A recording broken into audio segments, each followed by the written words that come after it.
Welcome, everyone. I am here in the booth. I'm Jermaine, and welcome to Chew on This during Radiothon 2025. I'm here with my good friend, Mr. Bond, who will remain anonymous today. I want to thank you for hanging out with us tonight. So we got some time to spend together, and the topics to talk about were so vast. There were so many topics that I couldn't figure out like which ones I wanted to talk about, right? But then it came to me that I have never talked to anyone about all these rules that I have, right? And so I think I want to go through some of the rules that I have and kind of talk about it. And then just hop in whenever you feel, right? I want this to be easy for everyone. So if you have pen and paper right now, or if you have the Notes app on your phone, if you got your journal, you could use a t-shirt, a napkin, a dry erase board, your laptop, I don't care. I'm about to give you the juice, the free juice today. So rule number 1 is there's always more to the story. There is always more to the story. Human beings do a really poor job of telling the narrative the right way the first time through, right? And if you ask someone about the same event at a different point in time in their life, you may get a totally different story, right? The meaning will probably stay the same, but the details, there's always more to the story, right? Which is probably why people get interviewed over and over and over again, because it's just, you always miss something, right? Rule number 2 is nothing is the way it seems. Your perspective on every situation is really dependent on factors and variables that seem to change from time to time. If I ask you a question when you're hungry, you're gonna give me a completely different answer than you would give me if you were falling asleep, right? If I ask you to remember like your 12th birthday party, if you're having a really great day, I'm gonna get one story. If you've got 2 exams that day and you're running late for class, I'm gonna get a totally different story from you, right? And rule number 3 is no one's always wrong. It's impossible to always be wrong. So on the flip side of that coin is no one's always right. Which means you never have to worry about always being right or always being wrong. You can just be the best version of you, right? And then on the other side of that is we have to be willing to listen. We have to be willing to understand, and we have to be willing to investigate other perspectives, because just because you feel good about it doesn't mean you're always right and that other person is always wrong. Does that make sense? Okay. Rule number 4, I can't change somebody's mind. Once someone has their mind made up, they will be stuck there. The only thing you can really do is get permission to influence them changing their mind, right? But you need an invitation in order to give them new information. Because if my mind is made up, I don't want to hear what anyone else has to say about it. Because my mind's made up. I've made my decision, right? But sometimes you have to be willing to say, all right, I'll hear you out. Only then do you have a small window of opportunity to make an influential change. Other than that, people are going to do what they want to do anyway. Rule number, what are we on, 5? Rule number 5? Rule number 5, you can't make somebody like you. Let me get a little closer to the microphone. You can't make someone like you. You just can't. It's impossible to do that. If you fit someone's algorithm for what they like, what they're interested in, and what they're looking for, then yes, you'll get approval. But there's nothing you can do to make somebody like you. You can't force someone to like you, right? We spend a lot of time trying to adjust who we are and the way we behave for the approval of others. And we could probably spin back on that one and talk about that for hours. Yeah, I think that also connects back to the other rule. I forget what number it was, the one about mindsets changing depending on the day or month. Mm-hmm. Because over time, you and the other person's mindset is going to always be changing. Yeah, it does make sense. So if you think about the way relationships go, you go through varying degrees of like and dislike in every single relationship that you're in. Varying degrees of like and dislike. So if you put stock into always having to have the approval of the people around you, I think you lose sight on the goal of just enjoying life as a whole. Rule number 6, can't control the weather. You can't control the weather. I can't control the weather. So that's actually a metaphor for you can't control the environments that you're in. You can't control the rules that were established before you get there. I learned this rule from an old mentor of mine, and he said that there was a climate established before you got in the room. There was a set of rules, a set of customs that was there before you got there. So if you're new to a job, if you're new to a class, if you're new to a friend group, or new to an environment, they had a system before you got there. So it's best if you hang back and learn the system first and don't try to control that system. Let's try to be more participants and less facilitators, and then we can enjoy the people around us. All right, that's 6. So those are my basic 6. Now let's get into the nitty gritty. Rule number 7, human beings don't do behaviors that don't benefit them. There's a why to every single behavior that we do. There's a why. There's no, I don't know. Very rarely do I accept it was an accident. You thought about it, right? But even if the behavior is harmful, even if the behavior is irrational, there is a justifiable benefit that comes from it. Sometimes the benefit is I would rather deal with discomfort than the bigger discomfort to come. So when we think about the ideas of like anxiety and depression, why do we continue to do the things we're doing when we're in those states? Because it's more comfortable to stay there than the fear of going someplace different. Right. Yeah. Number 8, you can't change people, but you can change the way you deal with them. Chew on that one.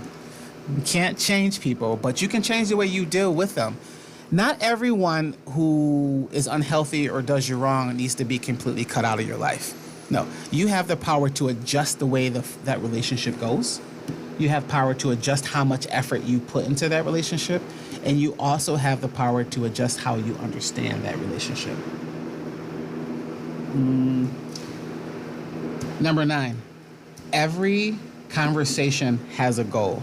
I learned that from an old colleague of mine that I worked with when I first got into the counseling business. And she says, Jermaine, before you open your mouth, you better know what your goal is.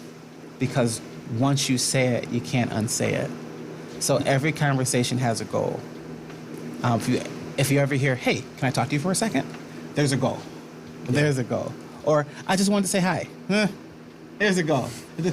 Maybe the goal is to let you know I'm saying hi, even though I don't have anything to talk about. I don't want you to feel like you're disconnected from me. So I'm just stopping by, giving you a hi. That's it. Every action has a goal. Number 10, if you're taking notes. Every action has a goal. You are doing this for a reason. You are doing this thing to get somewhere, whether it's selfishly for you or for someone else, which is still kind of selfish for you anyway, because it brings you joy. But every behavior has a goal. You don't just do it just for doing it. There's a reason why you're doing it. Rule number 11, maybe the most important rule in this entire set of rules. Don't skip leg day. Don't skip leg day. That is the most important. Right? Do you skip leg day? I don't. Don't skip leg day. Don't skip leg. In the booth, you skip leg day? I do not. Don't skip leg day. Exactly. And it's actually a metaphor for don't skip the important thing even when it seems hard. Even when it seems like you just don't have any gas in the tank. Don't skip doing the small important things. Right? Plus, you carry all your stress and your anxieties in your lower half. Thank you. Yeah, I wanted to have another metaphor like that, which is don't skip the smaller muscles because they help stabilize everything else. Absolutely. Like your delts. Don't forget the delts. You ever go heavy on delts? No. Try it. Try it and ice it. Okay, number 12. Vengeance is for God because you will never stop at just one.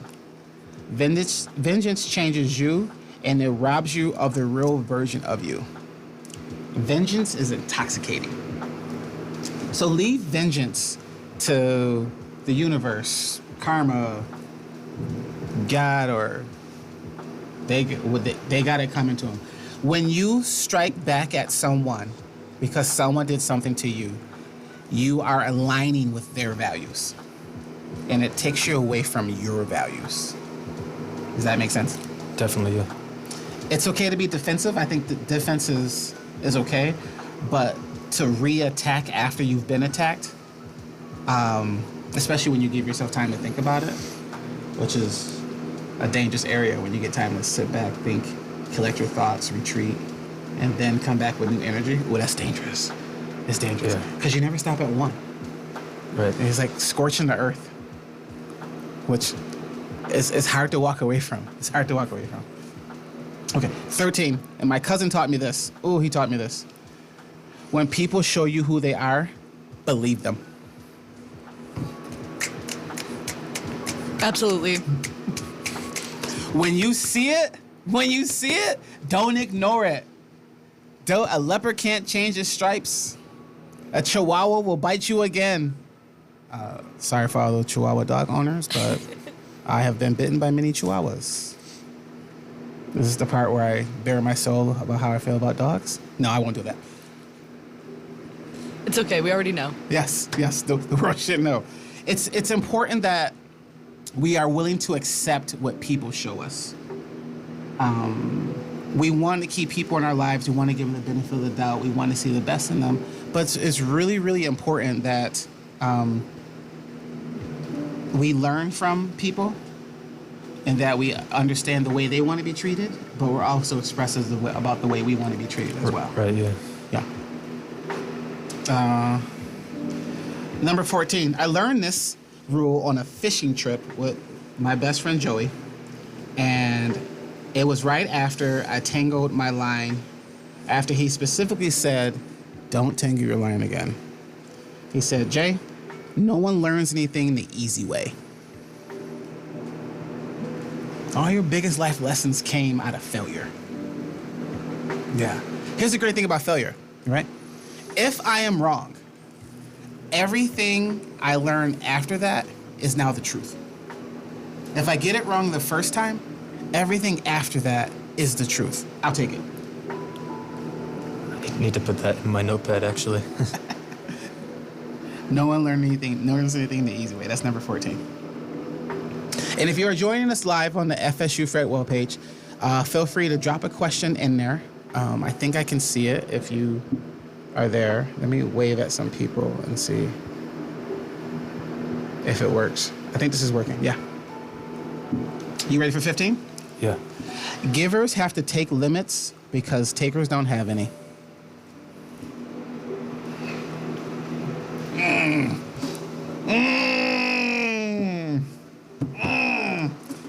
I think the clinical term for that is a codependent feature, but I don't want to get into that, right? Because that sounds like a shame thing. But seriously, some people have really big hearts, right? They're really generous, and they see areas of people that have needs, and they jump right in because it feels good to be there. But you can't pour from an empty cup. And what ends up happening is that we align ourselves with people who can never reciprocate or give us back our spoons, right? You know about the spoon theory?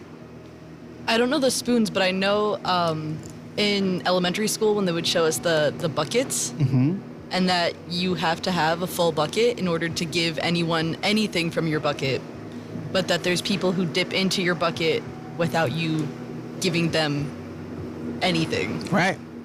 So I learned this, that everybody wakes up every day with 8 spoons, right? And depending how your day goes, when you have to give out energy, it's giving away a spoon, right? So for me, the first thing I do is I wake up, I do my prayers, and then I go downstairs and I work out, right? I don't go to gyms. Shout out to all the people who do go to gyms. I love all of you who go to gyms. If you go to gyms, please go to gyms.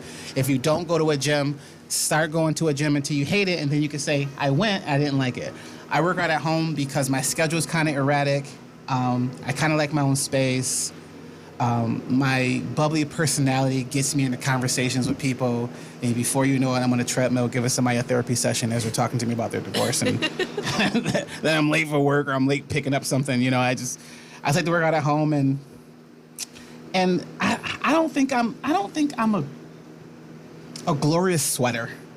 I don't think I sweat beautifully. I'm gonna be honest. I don't think anyone does. Listen, some people glisten. Some people glisten. Some people just have the glow. I can tell you, I am not one of those people. So I like being in my own space. And then if I'm in a workout and I can't get that last setup, no one's gonna know but me and the TV. I'm good with that. Where was I going with that? Oh, talking about the spoons. Okay, so if it's a great workout, I get to keep all 8 of my spoons. But if I feel like I'm not doing my best and this hurts, I may leave 3 spoons down in my living room. And so I'm in the shower with 5 spoons, and I can feel the energy kind of depleting itself, right? And then let's say it's time to leave and I can't find my keys. You ever lost your keys in your house when you just had them? Okay, so now I'm losing another spoon, so now I'm frustrated, right? And then maybe I get to the office and my schedule's jam-packed. I didn't know this person was coming in, and then there's like a crisis in the lobby. I'm down to 1 spoon and it's like 9 o'clock. But then one of my coworkers says, today somebody brought donuts. And then I'm like, oh, who brought the spoons? I got 3 more spoons. And I'm okay with it because we did cardio. So give me that extra donut. The goal throughout the day is not to expense all of your spoons, but to see how many spoons you can collect back. A random high from a stranger, someone loaning you a pen when you don't have a pen on you, someone letting you into traffic when the traffic is really heavy, that'll give you back a spoon. Or hearing a favorite song on the radio, or check this, hearing back-to-back songs on the radio, right? Yeah. Like you can hear a good song, but then they follow with another song. Like, True. That's a good day. That's a good day. Go ahead. So I was gonna say, let's take a minute to remind everyone that you're listening to WCBF 88.9 FM, the campus and community voice of Fredonia, or maybe you're listening on WDVL 89.5, the Inferno. And we do have a quick message from the station, so we'll be right back in just about 30 seconds or something like that. So we'll see you in a sec.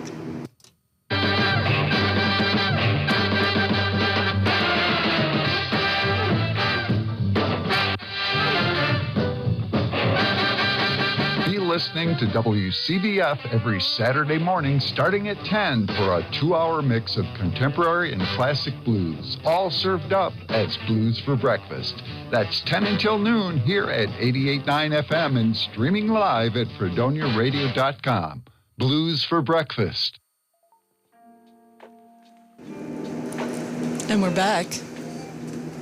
Yes. So we ended up on Rule 15, which is givers have to set limits because takers don't have any. Yeah, and we ended off on our spoon theory. Yes. So get your spoons back. You have to steal joy. Sometimes good things come to us, but for the most part, you have to steal joy. Actually, I was having this conversation with a coworker today, and he was asking me about what do I do when someone tells me that everything always goes bad for them? Like they feel like their whole life, everything has gone bad for them. I feel like it's a big energy thing. Right. So I do not lean into a religion. I lean into the energy you put into the universe is what is going to come back to you. So if you're someone who consistently says, oh, I have such awful luck, or, oh, all these bad things always happen to me, that's the energy that you're putting out, which is going to be the energy that you attract back to yourself. Yes. Yes. I think, and the way I explained it to him was probably on the same lines as what you just said, is that when you have a lens that says all these bad things have happened to me in the past, right? And I think the younger you are, the more impactful this is. So if my lifespan has only been like this big, and then if we're talking about the years of undergrad, you've been an adult for 18 months, right? 18 months of responsibilities and decisions and independence. But if the 16 years before that had some major events, then my lens, I'm looking for those major events to repeat themselves. So that's my lens. So the things that I explain to people that are happening to me, I may get the side eye from people. I may get that judgment look or that judgment stare. And so that just makes me feel more like bad things are happening to me, right? And so I like to encourage people to understand that there's a yin and yang to this. There's a push and pull to this. For every bad event that's happened in your life, I promise you there will be an equally great event coming your way. So then we got into this conversation of, so what do we do? And I said, well, I think you're talking about this idea called resilience, which is a crazy word to learn how to spell, by the way. If you don't have spell check, I'm dead in the water if I don't have spell check for this word. But resilience is described as that ability to bounce back. But I think resilience is the ability to start over comfortably. To just give yourself a reset comfortably when I think about resilience. The other problem with resilience is that if you don't learn and find the silver lining in the tragedy that happened to you, then you will always be stuck in that tragedy. See, one of the bands I listen to, they have a song called Resilience. Really? But they have a different spin on it. The whole chorus is resilience, my God, it's such an awful word. It's just a pretty way of saying I've been burned. Which I really like that song, but I think about that one sometimes because it is kind of a prettier way of saying that, like, I've been through a lot and I'm still standing here. Yes.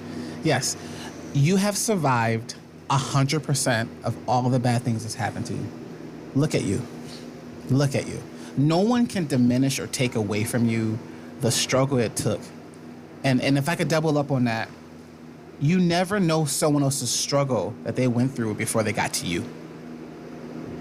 Keep in mind that the relationship you have with people, right, is the product of all the things that happened to them before they got to you. Just think about that.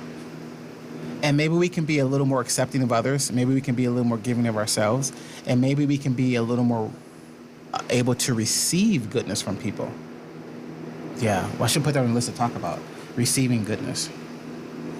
Because I do feel like a lot of people that I know or just people in general struggle with being able to receive goodness in their life. A lot of people feel like maybe they're not worth it. And I feel like that's something I hear a lot now, where I'll offer to do something for my friends. They're like, oh, no, like it's okay. Like, it's not that big a deal. But it doesn't have to be a big deal for me to help you with something. Ooh, I think you're talking about the word burden. Do you hear that? A little bit, burden? yeah. Yeah, I think I heard the word burden there. Anything you want to say about the word burden there, Mr. Bond? Burden. Not about that, but the main point got me thinking. That was definitely kind of what I'm learning more and more, like in college, as like the lifespan idea, like, as time goes on, and as most things are going to be like unprecedented at some point, and then the next time they're not going to be. So the longer you live, or the more distance you have away from that big event, the less precedented or less important it becomes. Exactly. Yeah. So I think it's that unquantifiable thing we call it time. I heard that time heals all wounds, and I can't argue that. I really can't argue that. Like I do therapy all day, every day, but I am not as good as what time can do for you, right? That's good stuff. Because people definitely try to speed that up. Ooh. They're like, oh, no, if I just do this or do this, things will get better so much quicker. But that's not how it goes. And sometimes people also struggle. Like, I've seen my friends be like, oh, no, it's okay now. And it's only been a couple days since whatever event. And I'm like, yeah. We both know that you need more time. And it's okay to take that time and say for longer than a couple days, like, hey, I know that I need this break and I'm not okay. I think time is a double-edged sword, right? Yeah. And some aspects is like your best friend. Ooh, I'm glad I gave that time. And then the other thing is like, oh, I need the time to hurry up. Especially after a breakup.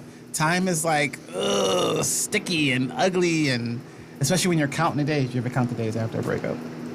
Don't count the days after a breakup. Don't do it to yourself.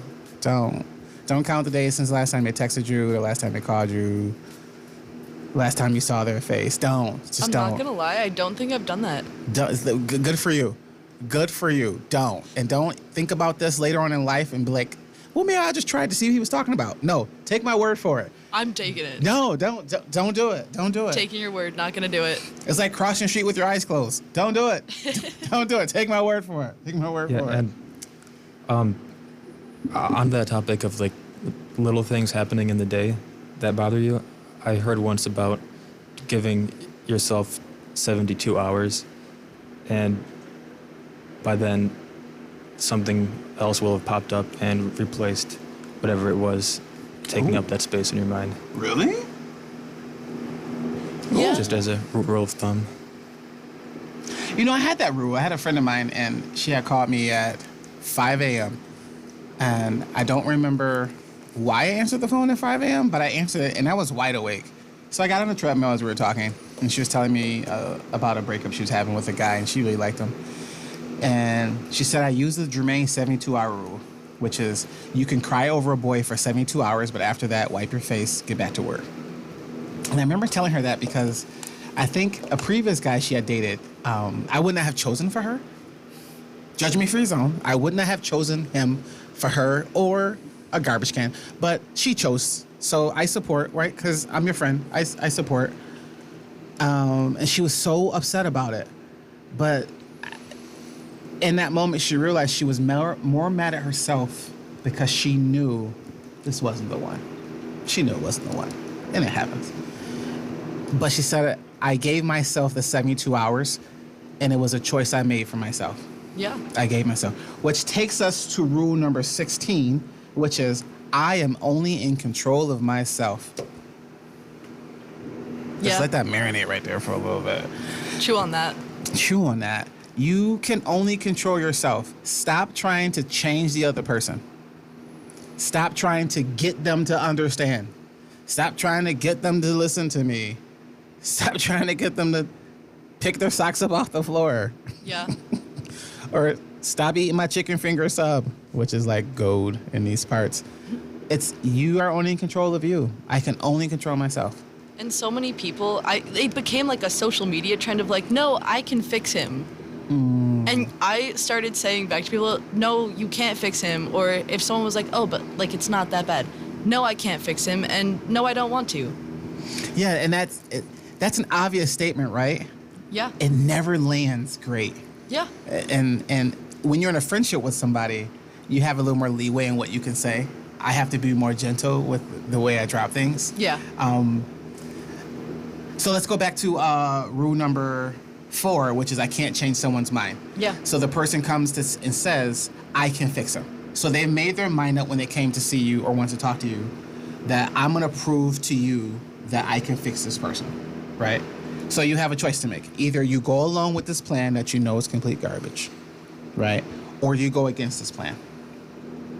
Going against this plan, you take the risk of being kicked out of the ally box, which is a difficult position to be in with someone you care about when they kick you out of the box, because that's when they get sneaky and they're evasive and they become distant and then they become careless and yada, yada, yada. And then you're sitting there trying to hold back the I told you face, you know? It gets kind of weird. But when you align yourself with someone with a plan that you feel is not going to work, it's very powerful. It's very powerful. If I love you, I will co-sign anything that you're doing. I will. I'll co-sign it. I'll go with you on it. Because even if the ship burns, we'll go down together. But it's the idea that I need to figure this out for myself, right? I need to try to work this out for myself. But I don't want to do it alone, right? I want to try to fix him or fix her, but I don't want to do it alone. I think if we continue to keep loving people and keep listening and keep being open, that they'll eventually see, wait a second, the relationship I had with you is way easy. And I enjoy spending time with you. But with this person over here, this is really difficult. Wait, he's difficult. You're easy. I think I'd rather hang out with you. But you don't want in their head that they want to hang out with you just because you're kind of forcing the issue, right? And rule number 17, which we created today, right before we started the show, is no response is a response. That's a journalism rule too. Really? Yeah. If we go for an interview and we're interviewing someone and you ask them a question that might be a little bit tougher and they say, no comment is a comment. That is saying something regardless, because if they're refusing to comment on something that's maybe more controversial, it could show some sign of guilt. It could show that maybe they just don't want to be a part of it. There's a lot of things to it, but no comment will always be a comment, and you can quote that. Ooh, and you can quote. That reminds me of an old 80s movie, and you can quote me on that. Well, no, like when you're writing the article, like you can quote them on no comment. Really? Yeah. Oh. I better be careful with that for some lawyer to lock me up in a conversation. But yeah. So those are our 17 rules. Don't take my rules and try to publish them. They belong to me. Just leave my stuff alone. The book will be out. We'll be able to chew on this together. And you know what? Going back to accepting grace and accepting forgiveness, we do have one little notice. If you are looking to apply for SNAP, aka the Supplemental Nutrition Assistance Program, a representative will be available to help you with your needs for the last time this semester on Tuesday, May 6th at 10 a.m. to 1 p.m. in the Williams Center, G135, at the Help Hub Info Desk. So remember to accept grace any way that you need it. When bad things happen to us, we developed what I like to call the shame monster. And the shame monster says there's something wrong with me, which is different than the guilt monster, which is, oops, I did that, right? You can only feel guilt for things that you've done, that you know you've done, that you shouldn't have done, right? That's guilt. Shame is what's so bad about me. You understand? The only real way to get out of shame is through self-compassion.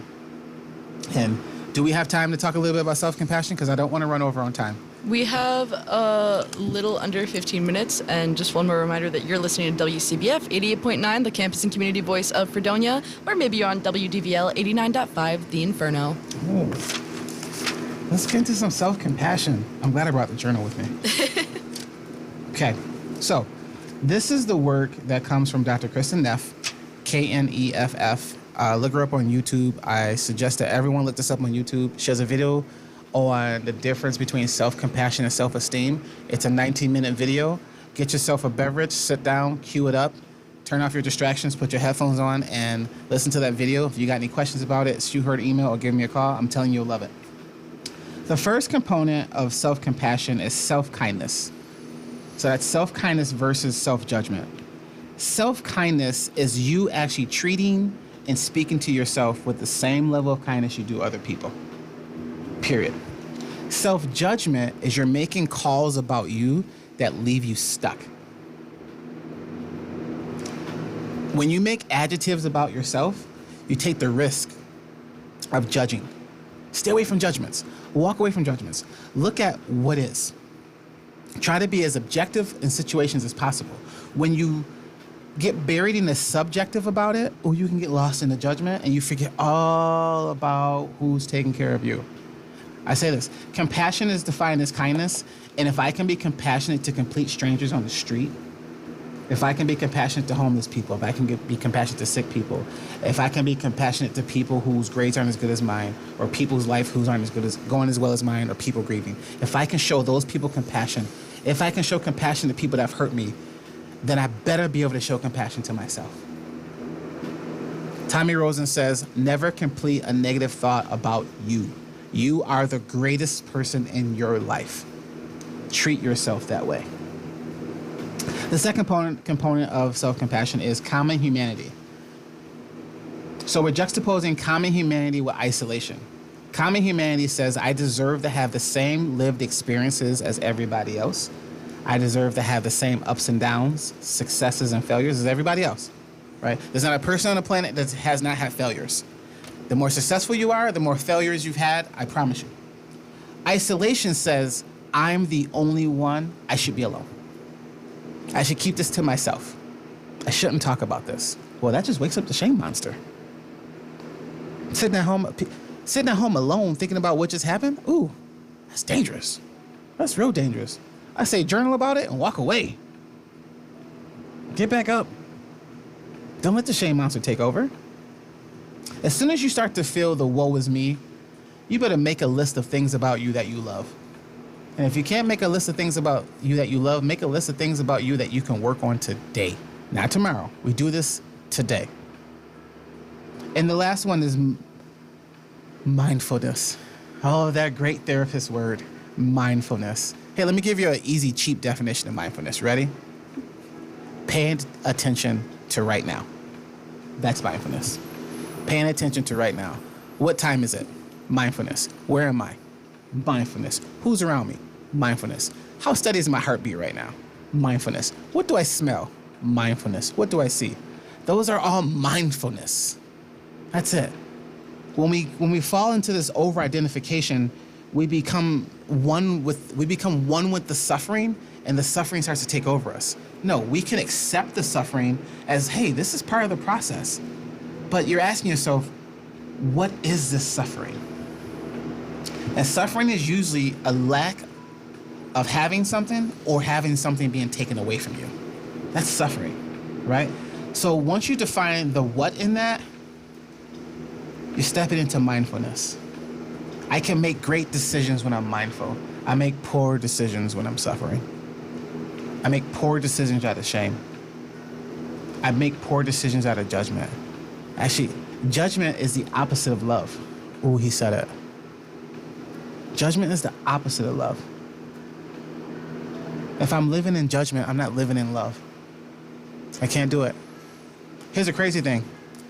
If I hate someone, then I can't really receive unconditional love from somebody else. Chewing that a little bit.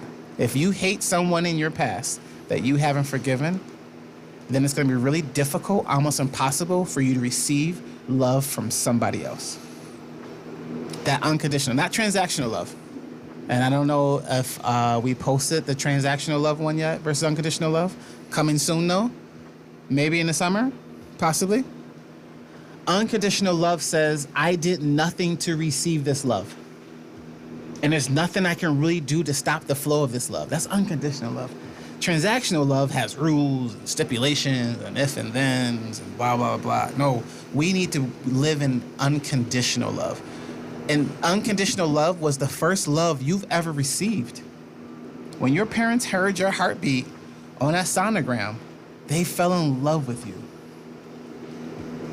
When my children were born and I looked them in the face for the first time, I had no words. I don't think I had a heartbeat. It was instant love. Now, not enjoying them close cabinet doors and turn off lights and take out the trash when I say so gets in the way of me liking them, but I always love them. The fact that my son's an Eagles fan and not a Cowboys fan, it makes it difficult for us to get along. But I still love him. Does that make sense? Yeah. Do we have time for some questions? We have a little less than about 8 minutes. We got 8 minutes for some questions. Received a question. Where's my other book at? Stand by. Stand by. Looking for the book? Yeah, I got the other black book in here. Okay. Brought all the notebooks today. Listen, I knew you didn't have a lot of time, and I wasn't gonna waste yours. And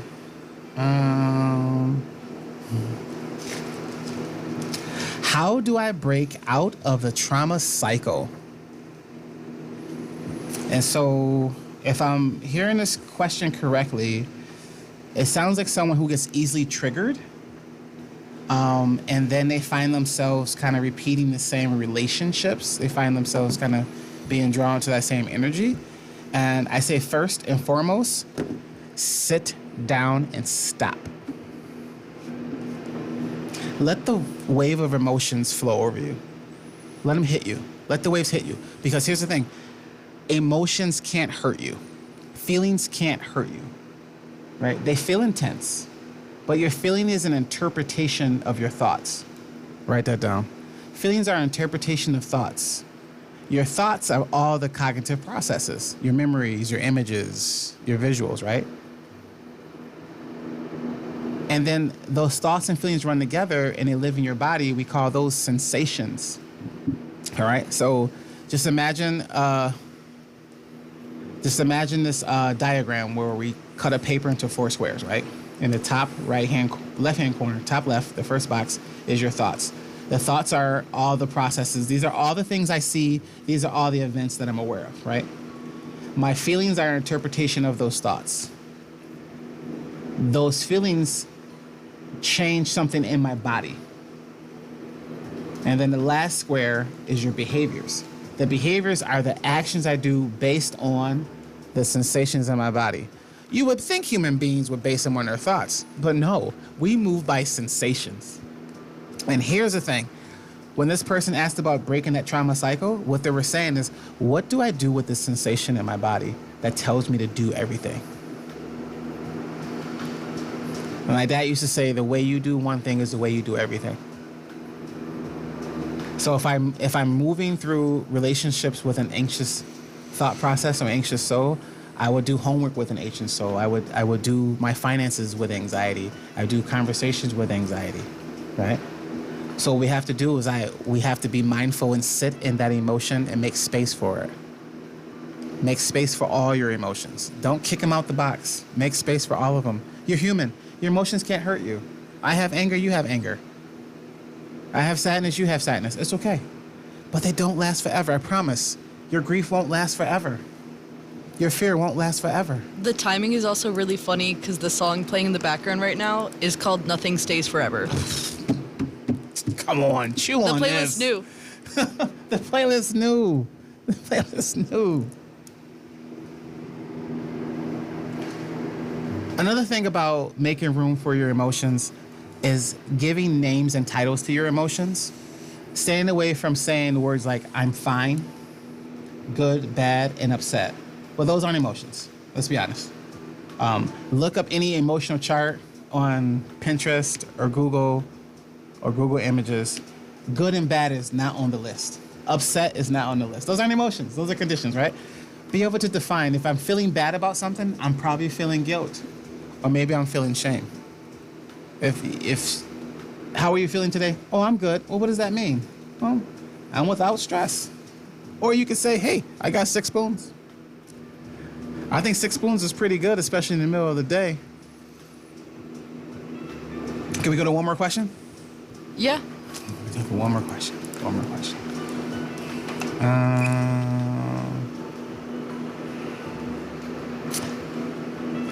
What do I do with a person who's tired of being resilient all the time?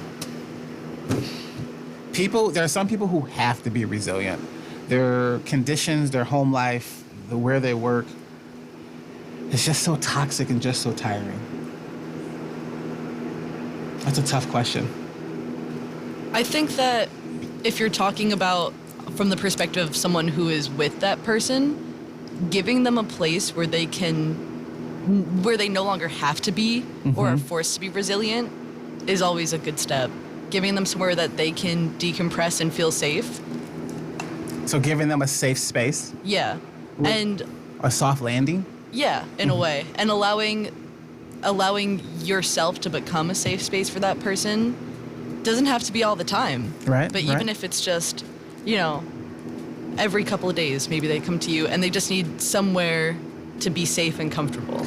Modeling is the best way to change behaviors, right? So if I model for you that this is what safety could look like. Yeah. This is my space. I invite you to this space, and I accept all of you in this space. I think over time, people will start to turn their lens into saying, maybe it doesn't have to be this way. Hey, listen, you don't have to be any way. Human beings are the most adaptable creatures on the planet. We live in Alaska. We live on the equator. We live underwater. For some reason, we're dying to live in space. I don't know why. I don't know what the big hoopla is about. I don't want to be up there. Why you want to be up there? I don't know. Yeah, I got someplace to be. Every movie turns out bad when we go into space. All of them. I think that Thanos thing could be real. Just saying. But I want to tell people to create a safe space for you and then watch how impactful that is in the world around you. Yeah. When you create that safe space within you. My trainer, Adrian Williams, on this app I use, he said people ask him why he doesn't brag about his confidence, because all the trainers are kind of muscly and they all brag about his stuff. He said, because my confidence lives inside of me, and that way I don't need your validation because I always have it with me. There is no greater person to you than you. So we can hop on the cliche, give yourself self-love. No, start with self-kindness. Yep. Start with that conversation with yourself. You don't have to have the best outfit to be a baddie that day. Sometimes sweatpants is good enough. Yeah. Not a fan of pajama pants, but if that's what you're going with, go with it.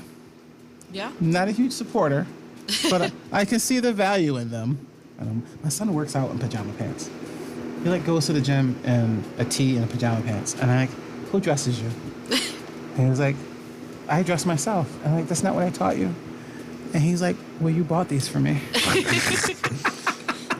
Well, I think we're out of time, but thank you for being here for Radiothon. Thank you for letting us be here today. Thank you to anyone who has tuned in. And stay tuned. Next up, we have Power Hour. Yes. With Scott and MK, I believe. Yes. And then I'll be back after that. And then we have Lover Call on at midnight. A Lover Call at midnight? Yeah. Ooh. So yeah, stay tuned for the rest of Radiothon. Thank you for letting us chew on this. We'll see you guys soon.